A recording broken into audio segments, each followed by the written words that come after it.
সাভারের আশুলিয়ায় অষ্টম শ্রেণীর এক ছাত্রী গণধর্ষণের শিকার। সাভার আশুলিয়া থেকে স্টাফ রিপোর্টার কসবা টিভির ডেস্ক রিপোর্ট। শিরোনাম নিয়ে সাথে আছেন আকলিমা রশিদ আলী।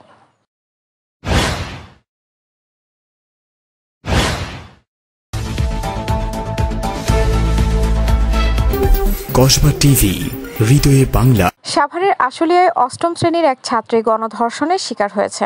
এই ঘটনায় 3 জনকে আটক করেছে পুলিশ। সকালে আশুলিয়ার ইয়ারপুর এলাকায় অভিযান চালিয়ে তাদেরকে আটক করা হয়।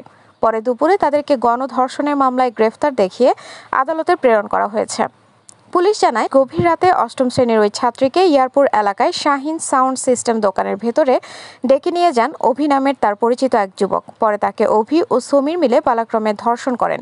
এ সময় তাদেরকে ধর্ষণে সহায়তা করেন তাদের বন্ধু শুভ। পরে ভোররাত 4টার দিকে ভিকটিমকে ছেড়ে দিলে তিনি ভোররাতে আশুলিয়া থানায় উপস্থিত হয়ে 3 জনের নাম উল্লেখ করে নারী ও শিশু নির্যাতন দমন আইনে মামলা দায়ের করলে পুলিশ সকালে অভিযান চালিয়ে এয়ারপোর্ট থেকে সমীর, অভি ও শুভকে আটক করেন।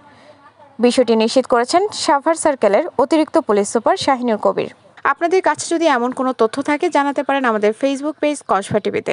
কসবা টিভি, সময়ের সাথে মানুষের পাশে। কসবা টিভি আপনাদের সাথে ছিল। আপনারা অপেক্ষায় থাকুন পরবর্তী আপডেটের জন্য। কসবা টিভির সংবাদের সাথে থাকার জন্য ধন্যবাদ জানাচ্ছি। পরবর্তী সংবাদ পেতে আমাদের চ্যানেলটি সাবস্ক্রাইব করে রাখুন। হৃদয়ে বাংলা, কসবা টিভি।